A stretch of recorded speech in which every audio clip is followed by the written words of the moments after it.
הוא נראה בריא, צלול, הוא מבין את מצבו, ואני מניח שזה עניין של דקות עד שוב זה תלוי קצת בעניינים טכניים שלא תלויים בנו, שבה נראה את הקלטת הזאת באוויר. כן.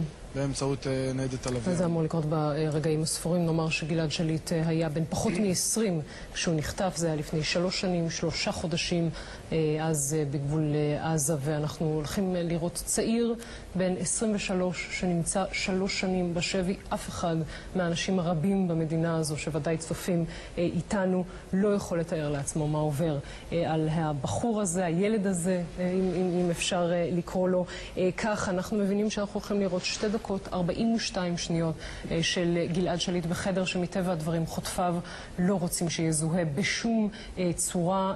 גלעד שליט, כפי שאנחנו מבינים מהאנשים שצפו בתמונות האלה, ויש יותר ויותר אנשים שכבר צפו, נראה בריא יחסית, עייף אולי, רזה אולי, אבל מגולח, כנראה במדים.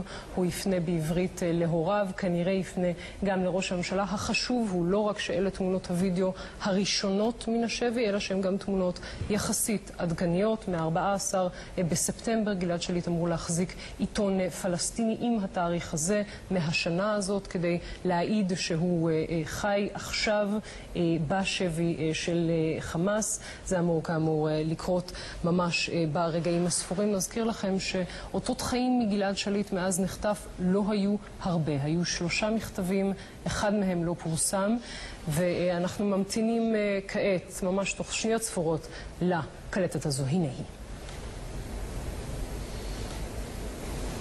שלום, אני גלעד בן נועם ואביב השליט, אח של הדס ויואל שגר במצפה הילה.